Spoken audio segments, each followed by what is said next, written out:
Salve, salve rugbyeiros e rugbyeiras de todo o país! Chega mais uma edição agora do Rugbycast, nosso podcast oficial da Brasil Rugby, e com ela, a Kaua, nossa nova treinadora da Seleção Brasileira Feminina de Rugby Sevens, das Yaras. Seja muito bem-vinda, Crystal. Welcome.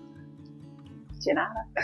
E a gente vai fazer esse podcast em inglês, vai ter as legendas no YouTube em português, e quem estiver ouvindo pelo Spotify, pode depois ir lá no YouTube, quem não sabe inglês, pode ir no YouTube e ler com as legendas que vão estar no vídeo, então vai estar acessível para todo mundo nas duas plataformas de alguma maneira, e a gente vai fazer esse papo aqui em inglês. So, Crystal, basically, you just arrived in Brazil, first time working in South America, so please introduce yourself for the public as the new head coach for the Yara Sevens, please.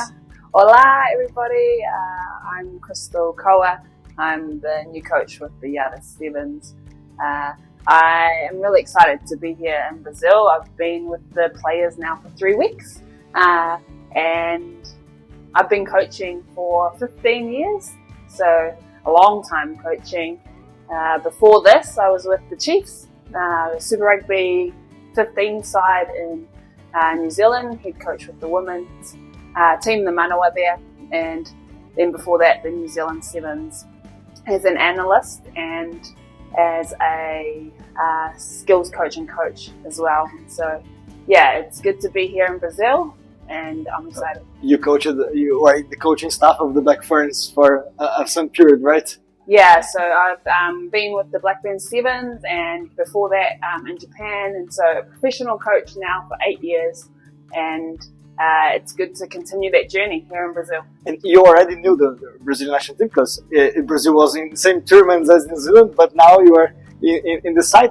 And can you tell us how it was the process of the interviews, of the process of moving to Brazil and then trying to figure out a new culture, a new environment? Yeah, the process was fast.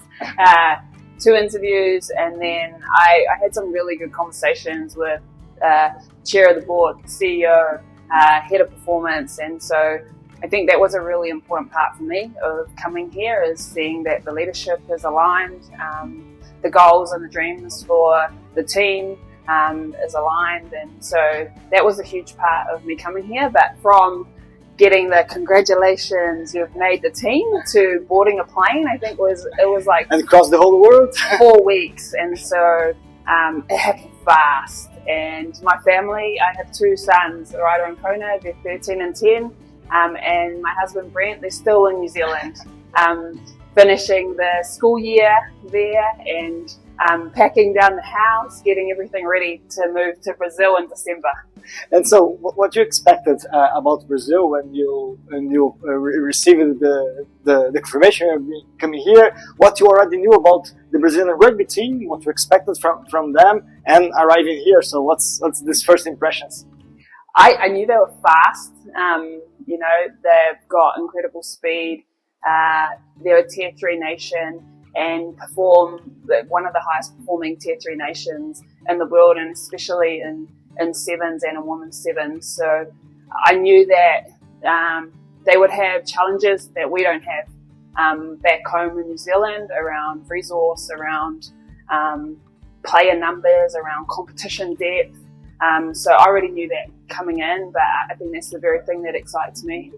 It's interesting because now it's an emerging nation you are working with, so new challenges, new the relative players, sometimes they start rugby late in their lives, so that's some differences you already understood, right? Yeah, and there's a really good cross code culture here, and so with some of our best players have cross-coded from athletics, from different sports to rugby. So the good thing about Brazil is there's a lot of people here, there's a lot of sport here, and there's a real connection to sport here. So I feel like we are in a position where we can evolve and we can grow the game, both at the highest level, and for us, I think the most important thing, we have to get the player numbers at the lower level increased.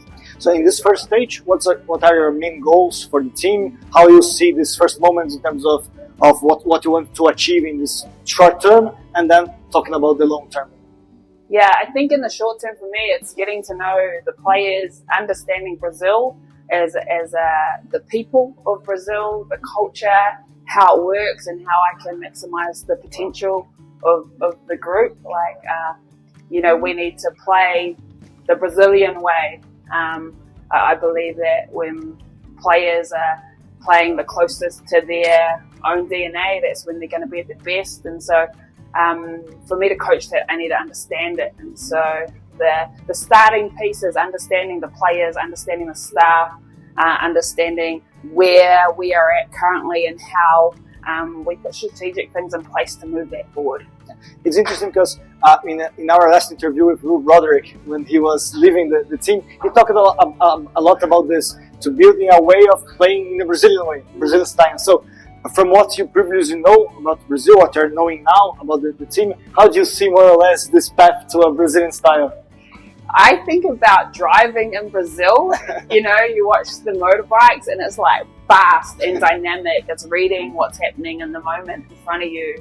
It's being expressive for the team. I want to see these players be the best versions of themselves, bring their whole selves to the field, but for something bigger than themselves. And what the main challenges you see in this, especially now, let's talk about the Dubai and Cape Town legs of the 7 Series that are near us. So what are the main challenges now for you? What do you understand that are the main things you need the team to grow, the team to improve in which areas of the game? Yeah, I think initially it's getting some training load into the players. By the time we go to Dubai, we would have been together for 6 weeks, and the focus prior to me arriving has been 15s. So the reality is we've got a lot of work to do. The reality is we've got a lot of work to do and a lot of work regarding the athleticism piece and building the players' bodies to handle the game that we want to play. We want the girls to be on the field and be able to see the game and enjoy the game and play what they see in front of them. To do that, there's a lot of work that is required, both athletically and mentally and in terms of tactically. The challenge here is that of our 7s playing squad, a large portion of that will go on to play in the 15s World Cup at the end of the season. So, we have a small player base that is playing at the highest level in both formats of the game with very different needs. And so we are going to have to do everything right to keep these players on the field, to make sure we look after them, and to make sure that we build them to be ready to handle both. So let's talk about the 15s, because the team has just passed an incredible year, which we qualified for the Women's World Cup 15s and also played the Olympics in Paris and stayed, remain in the top flight of the 7 Series. So how do you see all those moments that were built in 2023 and 2024? How can you build from those milestones that we achieved, like playing Olympics, being the World Cup? How can you build the team on this? We need to increase our player base that is playing at the highest level, because ultimately what we're asking of our top players is huge, and so we need to share the responsibility across a bigger base. We need to introduce more girls to World Series level. We need to back some of our young talent and decrease the injuries that we currently have within the playing squad.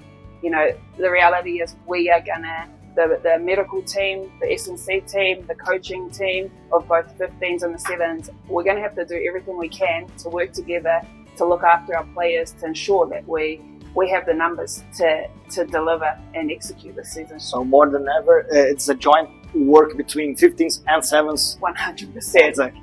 Yeah, I'm very lucky that me and Emmy get on well. The head coach of the 15s, we're both driven, we're both hardworking, and we both want the best for the players, but we want the best for each other and each other's teams. But you experienced this in New Zealand in some degree as well, because you have the reality is that many of the back first players of the 15s also play 7s, you have the team players in the Super Rugby Pacific maybe thinking about the seven. So you already has this experience about understanding how to work both things together, right?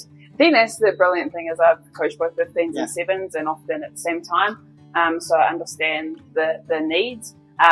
But we're definitely used to having a backlog of players that we can pull into. And so, there are different challenges. And I think this is going to be probably the biggest year of women's rugby for Brazil that we've ever had. It's exciting, but it's big. We've got a lot of work to do, and we've got a lot of work to do together. And just you had already one tournament in Peru. How do you see that first experience? And for you to know the team, how you evaluate this and how to build thinking about Dubai from this first tournament? Yeah, I thought it was a great tournament to see some of our young talent. And to expose them to that level, we need to expose them there before we take them to World Series. And we've had 18 players total play on the World Series over the last many years of our current squad, and so that's a really small playing group. This is the time at the start of the Olympic campaign and at the start of the Olympic cycle to start preparing some of our 22, 23, 24-year-old girls to get ready for 4 years' time to play in the Olympics. And so it's definitely a balancing act, but the reality is we had, I think, 7 days together before we played, and that is where we're at the moment. And so, the motivation within the player group is high. They want to be great, and they know we've got a lot of work to do. So, Crystal, everybody's very excited if you're here. So, just to end our interview, just a word for the Brazilian fans, what they can expect from the Aras now, thinking about Dubai and thinking about the future, to build this excitement, to be again another whole season in the top division of the World 7 Series. Yeah, these players are beautiful humans who compete with the best in the world without the same things. We are starting the race, 20 meters behind, and they turn up every day with a smile on their face, with a drive and a passion to be great. And that's why I came, because the energy of the player base, the energy of the union, the mentality to find a way irrelevant of the challenges that they face. We need a whole nation behind us. We need a whole lot of support, and I want to help these girls meet their potential and move from surviving in this space to actually thriving. And that's going to take a whole community, not just one person, not just the staff. That's going to take a lot of support from sponsors, from people outside of the current rugby community to really help us achieve the dreams and goals for not just the union but for the players. So perfect, Crystal. Everybody will be cheering and supporting the Aras going to another season. So thank you a lot, and we are going to watch the team in Dubai and Cape Town all the whole season. Thank you. Thank you. É isso, pessoal. Ficamos por aqui. Nas próximas semanas tem mais Rugbycast pela frente. Lembrando, quem estiver ouvindo pelo Spotify, vai no YouTube, acompanha com as legendas, para pegar tudo aquilo que a Crystal disse. E foi muito legal estar aqui com ela, fazendo uma primeira vez um podcast em inglês, mas talvez tenhamos mais aí pela frente também nas duas línguas. Valeu, até a próxima.